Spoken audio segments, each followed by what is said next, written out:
Our neighborhood is an amazing neighborhood. Even if we were to win the lottery, if we were to have won that $1 billion, we still wouldn't move. Our neighbors are amazing. Well, I got a puppy during COVID, so I've been teaching at home, and my puppy needed to go out potty. It was during lunchtime, so I took her outside. When I'm outside, I typically talk to my neighbors a lot because we're a very friendly neighborhood. And I saw my neighbor across the street, and I shouted out her name to her a couple times, and she didn't respond, which is really not like her.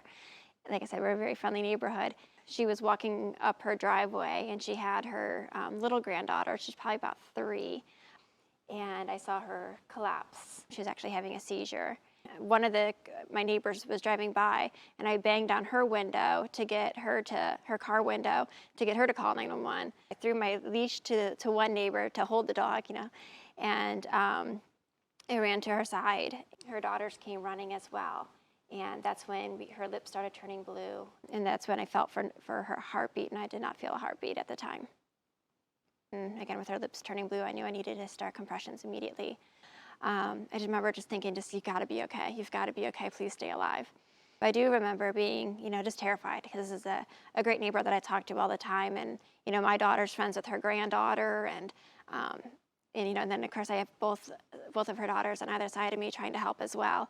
I put my hands right in between her rib cage, but down a little bit lower.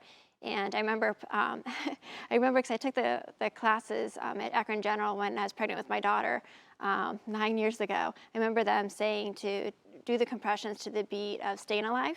I continued them until she was able to open her eyes, and we were able to get a heartbeat. About 30 seconds later, the paramedics arrived. It gave me a great appreciation for our first responders and what they go through every day.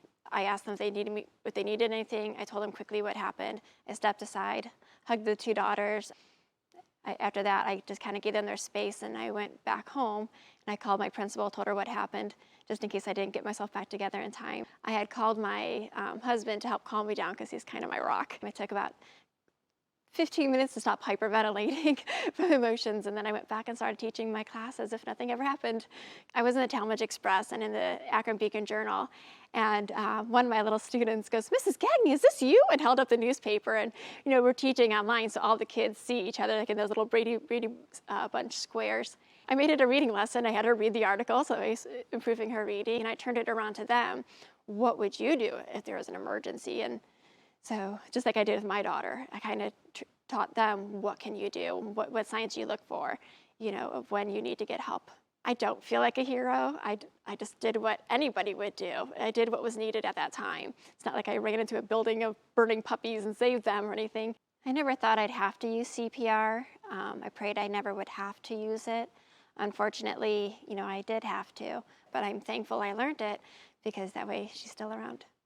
I took the classes when I was pregnant with my daughter, and they only taught it, just like a real brief part of the class, right along with the diapering. And they said, with a child, you do it this way. And they said it's basically the same thing that you would do for an adult. And I just kind of I inferred what I learned from child and infant, and I just put it into adult and went with much harder thrusts.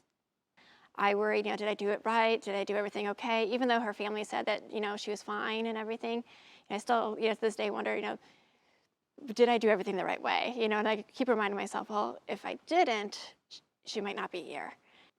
I can't imagine her not being here, because she's such a wonderful lady, and her family is really important to her community, and her family is very important to my family as well, including myself.